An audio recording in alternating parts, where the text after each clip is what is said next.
Hi students, आज हम लोग कक्षा 9 के सामाजिक विज्ञान के जिसका पाठ है लोकतांत्रिक राजनीति, ये सब्जेक्ट है और पाठ है संविधान निर्माण।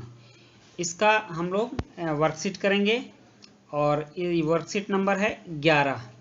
इसका शीर्षक है भारतीय संविधान का निर्माण। तो इस वर्कशीट में हम लोग देखेंगे कि भारतीय संविधान का निर्माण कैसे होता है और फिर इससे जो जुड़े प्रश्न होंगे उन प्रश्नों को हम सॉल्व करेंगे।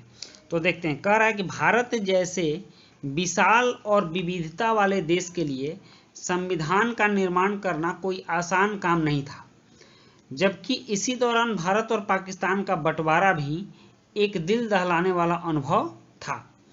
हुआ यूं था कि जिस समय भारत और पाकिस्तान का बंटवारा हुआ था उस समय बहुत मारकाट हुआ था। लगभग लाखों लोग मारे काटे गए थे और बहुत सारे लोग अपना अपना घर छोड़कर जाने को, कोई पाकिस्तान जाने को मजबूर हो गया था, कोई भारत आने को मजबूर हो गया था।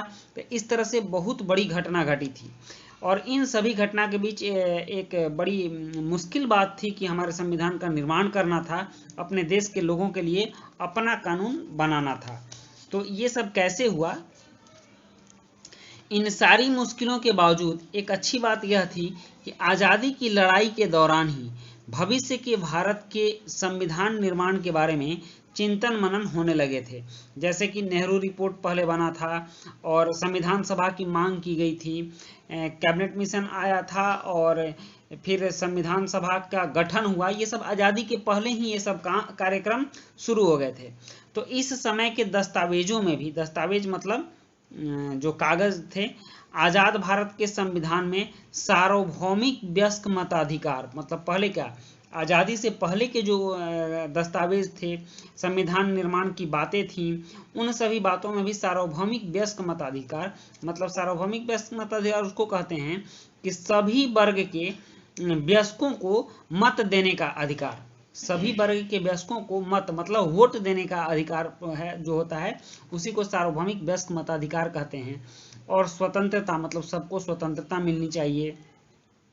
समानता मतलब सबको बराबरी का हक मिलना चाहिए, किसी के साथ भेदभाव नहीं होना चाहिए का अधिकार, मतलब सार्वभौमिक वयस्क मताधिकार, स्वतंत्रता और समानता का अधिकार। और अल्पसंख्यकों मतलब हमारे देश में जिनकी जनसंख्या कम है उनको अल्पसंख्यक कहा जाता है, तो उनके अधिकारों की भी बात कही गई है। जब हमारा संविधान नहीं बना था तब भी इस बात की चर्चा हुई थी कि जब संविधान बनेगा तो ये सारे अधिकार अपने नागरिकों को दिए जाएंगे।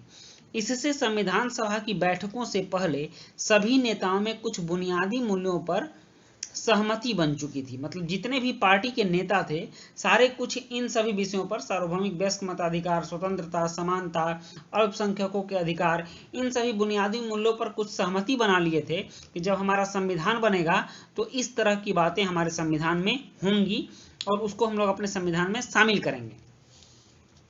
उसके बाद संविधान सभा का गठन होता है। तो संविधान सभा क्या है इसको हम लोग जानते हैं। करा चुने हुए जनप्रतिनिधियों, जनप्रतिनिधि मतलब जिसको जनता चुनती है अपनी बात को कहने के लिए, जो जनता के प्रतिनिधि होते हैं। अब देश के, ये जनता का शासन है तो देश के सारे लोग, हमारी जनसंख्या 130 करोड़ है, तो 130 करोड़ लोग तो मतलब कि संविधान सभा में जाते नहीं, मतलब उस समय 47 करोड़ थी, अभी संसद भवन में 130 करोड़ लोग तो जाके नहीं बैठेंगे, उनके प्रतिनिधि बैठेंगे जो उनकी बातों को कहेंगे। तो वैसे जनप्रतिनिधि की, चुने हुए जनप्रतिनिधियों की जो सभा संविधान नामक विशाल दस्तावेज, क्या लिखने के लिए, संविधान नामक विशाल मतलब बहुत लंबा चौड़ा संविधान था, उस दस्तावेज को लिखने का काम करती है, उसे संविधान सभा कहते हैं। तो हमारे देश में भी ऐसे जनप्रतिनिधि चुने गए थे और वो जनप्रतिनिधि देश की प्रत्येक 10 लाख की जनसंख्या पर एक व्यक्ति चुना गया था, ठीक ना। तो वो जनप्रतिनिधि कितने जनसंख्या पर चुने गए थे, तो प्रत्येक 10 लाख की जनसंख्या पर एक जनप्रतिनिधि का चुनाव संविधान सभा के लिए हुआ था। तो इस तरह से हमारे भारत की संविधान सभा में कुल 299 सदस्य थे, जिसकी पहली बैठक 9 दिसंबर 1946 ईस्वी को हुई थी और इस पहली बैठक की अध्यक्षता सच्चिदानंद सिन्हा ने किया था। सच्चिदानंद सिन्हा, ये अस्थायी अध्यक्ष थे, मतलब अस्थायी नहीं थे, टेम्पररी अध्यक्ष थे उस दिन के। उसके बाद इसके प्रथम अस्थायी अध्यक्ष, मतलब ये अस्थायी अध्यक्ष थे।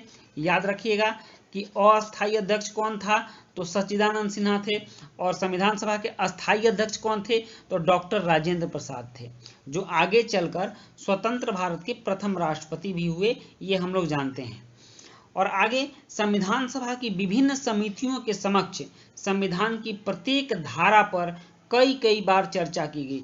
हमारे संविधान सभा में बहुत सारी कमेटी बनी हुई थी संविधान को बनाने के लिए, जैसे कि वो बहुत बड़ा काम था तो उस काम को कुछ भागों में बांट दिया गया था और सारे भागों के लिए एक अलग अलग कमेटी बना दी गई थी। और उन कमेटियों के समक्ष संविधान की प्रत्येक धारा, संविधान में जितने भी अनुच्छेद थे उन सभी अनुच्छेदों पर कई बार चर्चा की गई, मतलब कि उसमें कोई कमी नहीं रह जाए, इस बात को बखूबी ध्यान दिया गया। और जरूरी संशोधनों पर, कहीं ये लगा कि इस बात को हटा करके दूसरा बात इसमें रखा जाए, दूसरा कानून बनाया जाए, तो जरूरी संशोधनों पर विचार किया गया और संविधान में उन्हीं संशोधनों को लिखा गया। प्रारूप समिति के प्रमुख के रूप में संविधान का जो प्रारूप था, संविधान का जो ढांचा था कि संविधान कैसा लिखाएगा, कैसा तैयार होगा, तो उसको प्रारूप कहते हैं। तो उस प्रारूप समिति के प्रमुख के रूप में डॉक्टर भीमराव अंबेडकर जी के नेतृत्व में देश के संविधान को तैयार किया गया, ठीक ना। तो इनको संविधान का पिता भी कहा जाता है। डॉक्टर भीमराव अंबेडकर को संविधान का जनक कहते हैं, संविधान का पिता कहते हैं। भारतीय संविधान के प्रारूप समिति के अध्यक्ष थे, इसलिए इन्होंने ही प्रारूप बनाया था कि संविधान कैसा होगा। तो इनके नेतृत्व में देश के संविधान को तैयार किया गया और संविधान को पूर्ण करने में लगभग 2 वर्ष 11 महीने और 18 दिन लगे। इसको हम लोग याद रखेंगे, संविधान को पूरा करने में कितना समय लगे, 2 वर्ष 11 महीने और 18 दिन। इस सभा ने 26 नवंबर 1949 को संविधान पूरा कर देश को अर्पित किया, ठीक ना। आप लोग जब संविधान का जो प्रस्तावना है उसको पढ़ेंगे तो अंत में लिखा हुआ है कि ये सारा कुछ हम भारत के लोग, भारत को संपूर्ण प्रभुत्व संपन्न समाजवादी, तो इस तरह से अंत में लिखा गया है कि हम लोग 26 नवंबर 49 को इसे आत्मार्पित करते हैं, ठीक ना।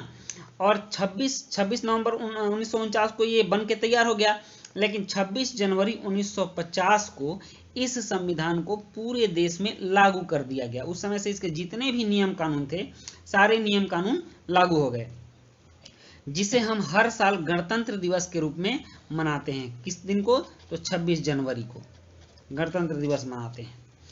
अब कह रहा संविधान की स्वीकार्यता, मतलब कि यह संविधान हमें कितना स्वीकार्य है, इसको हम कैसे समझेंगे कि हमने इस संविधान को कितना माना, कितना अपना बनाए रखा। तो कह रहा है दुनिया के कई बड़े देशों में संविधान को फिर से लिखना पड़ा, मतलब संविधान ऐसा हो गया कि दोबारा लिखना पड़ा, या कई देशों में संविधान मात्र किताब बनकर रह गया। संविधान तो है लेकिन उसका पालन नहीं हो रहा है क्योंकि वो बेकार हो गया, उसके नियम पुराने हो गए हैं और उसका अब कोई काम देश में नहीं है। परंतु पिछले 70 सालों से भारतीय संविधान भारत के नागरिकों को जोड़े रखने में सफल रहा। आज भी हमारा वही संविधान चल रहा है जो 26 नवंबर 1949 को बनके तैयार हुआ था, क्योंकि संविधान द्वारा सभी जाति, वर्ग, धर्म, पेशे के लोगों को बराबरी का स्थान दिया गया है। इसके लिए हमारे संविधान में मौलिक अधिकार की चर्चा है, मौलिक अधिकार, और मौलिक अधिकार में समानता का भी अधिकार दिया गया है, चाहे वो किसी भी समूह का हो, किसी भी जाति का व्यक्ति हो, किसी वर्ग का हो, किसी धर्म का हो, किसी पेशा का हो, सबको हमारे संविधान के अनुसार समान माना गया है। यही कारण है कि आज तक हमारा संविधान टिका हुआ है।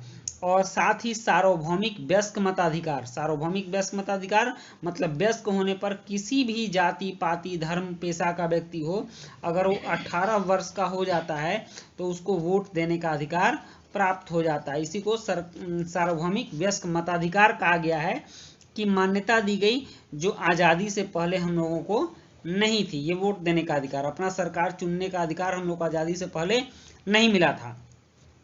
संविधान में समयानुसार कई संशोधन हुए, लेकिन इसकी आत्मा हमेशा बनी रही। कह रहा है कि संविधान में आज तक बहुत सारे सैकड़ों संशोधन हुए हैं, लेकिन जो संविधान का मूल स्वरूप है वो ये जो आत्मा जो है, जैसे कि हमारे संविधान का जो प्रस्तावना है, प्रस्तावना में कहा गया है, प्रस्तावना में संविधान की झलक दी गई है कि संविधान के अंदर क्या क्या होगा। इस बात को मूल रूप से रखते हुए संविधान में बहुत सारे संशोधन हुए हैं, जिसने कि आज तक हमारे संविधान को स्वीकार्य बनाया है और हम लोग उसको अभी भी मानते आ रहे हैं। अब देखते हैं कि इसके प्रश्न क्या हैं। पहला प्रश्न है कि संविधान सभा किसे कहते हैं। ये वन लाइनर प्रश्न है और इसका उत्तर यहाँ है। देखिए, कह रहा है चुने हुए जनप्रतिनिधियों, यहाँ से चुने हुए जनप्रतिनिधियों की जो सभा संविधान नामक विशाल दस्तावेज को लिखने का काम करती है उसे संविधान सभा कहते हैं। तो यहाँ से लेकर यहाँ तक आप लिख लेंगे, ये प्रश्न 1 का उत्तर हो जाएगा, पहले प्रश्न का उत्तर हो जाएगा ये। और दूसरा प्रश्न है संविधान सभा की प्रारूप समिति के प्रमुख कौन थे, उसको भी देखिए। यहाँ है संविधान सभा लिखेंगे और इसके पहले लिखेंगे संविधान सभा, यहाँ देखिए, यहाँ लिखेंगे संविधान सभा और फिर लिखेंगे संविधान सभा के प्रारूप समिति के, यहाँ से संविधान सभा के प्रारूप समिति के अध्यक्ष डॉक्टर भीमराव अंबेडकर थे। ठीक, इसको लिख लेंगे, संविधान सभा के प्रारूप समिति के अध्यक्ष डॉक्टर भीमराव अंबेडकर थे। ये पहला हो गया और दूसरा हो गया।